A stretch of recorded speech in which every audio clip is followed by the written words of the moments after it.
Hey folks, Kevin here. Well, it's August 28th, 2023.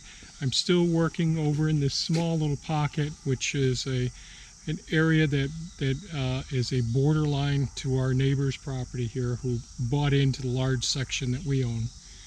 And so I'm trying to clear up as many of the dead trees as possible in this area, and it's a bit challenging. Yesterday I ran into several widowmakers up in the area. I got those out successfully, but every time I turn around, they're there. And I try to keep the equipment away from it as well. Sorry about that. So there's Elon here. I got to park there. And I don't know if you can see it. There's another widowmaker right there. From that tree there, that limb hanging across is hung up in this tree. Bad spot because that could come down on Elon there. But I've been working up in here, and I've taken out multiple large piles as I described in yesterday's video. And I still have a whole bunch. There's probably 20 more dead trees in here. And I'm trying to decide now what my approach is to get into another spot where I can clear.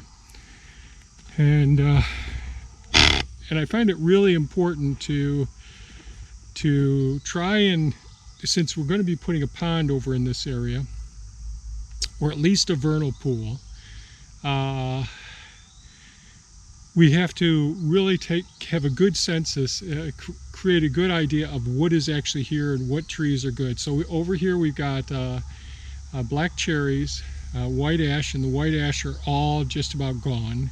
I mean, as far as dead. Maples, we don't have any oaks right in this spot right here that I'm working. We have a few tulips, tulip trees, tulip poplars. We have a few poplars as well. Quaker. I can't think of their common name right now for that for those poplars. Quaking aspen. A few different varieties of maples, and we have some basswood, some pignut hickory, and we don't have too many pignut hickories here on the property. And I was over here earlier, walking through and just trying to identify where that young pignut is. And the bark can look very similar to a ash tree. And boy, what a hassle it is. So I want to come in and clean up a lot of this material right in here that's on the ground. And I figure each time what my approach is going to be. So I'm going to try and come up here. I think that's the way I'm going to do it. Or, better yet, I'll come right up here, a little bit wider here, and come up in here and at least get this material out here. And I'll just be really careful not to take out any of the young trees, except for like this young maple here that's in between these ones here. But someplace in here I've got a pignut hickory. I've got a large one and a small one, and you think I could find it, but and I brought my marking tape with me, and I'll put that in Elon the excavator so I know just where things are, and see what I can do. Lots of maples right in here. Darned, I know it's right in this area, and I don't see it. This ash here is going to be trouble in the future here. It's going to split right down here.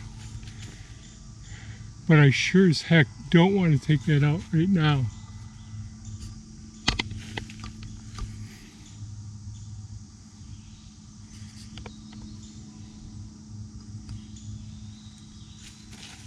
Actually, that's a tulip. Sorry.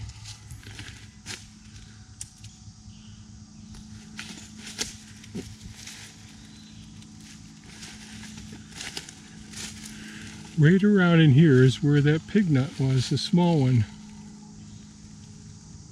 Well, I think I've decided on my approach. I'll come up over here, come up into here and grab some of this, gradually work my way out down to a clearing. Then I can use the Hulk with the grapple and get more of that material out and take it from there. This is turning out, in order to try and save as many good trees as possible, boy, is this taking more time than I'd like it to take. I could come in here and have this whole job done yesterday if I was just completely indiscriminate and just started dropping trees left and right. But that would be counterproductive. And we want to have as many wildlife trees in here as possible. So I'm going to get started.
Okay, just stopped using Elon just a minute ago, the excavator, and I was able to scrape a lot of the material that was all laying in here,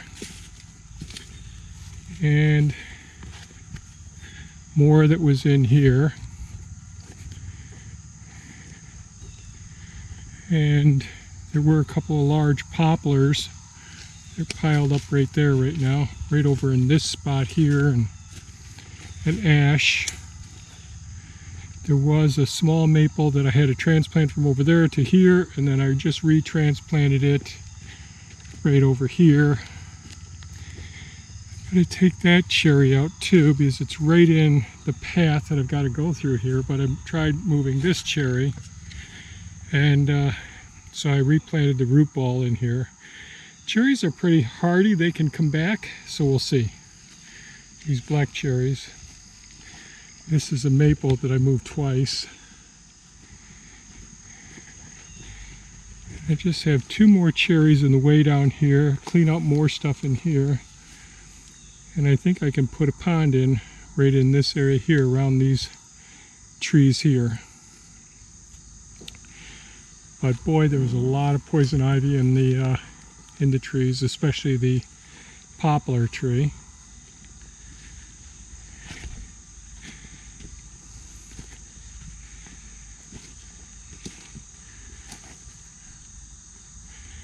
Some good wood out of one ash tree there. Most of them were junk. And boy, is this soft in here. Lots of sand below, really about 16 to 20 inches of decent topsoil, which I will use all around in here, around the bases of these trees, since I've disrupted the surface area. That soil will be redeposited. So here's one of the piles, another small pile over there. That's what I got out originally. And another pile over here. And there's still more trees to take down, but my main goal of getting this area cleaned out, and I may end up transplanting this small maple here over along the property line there as well.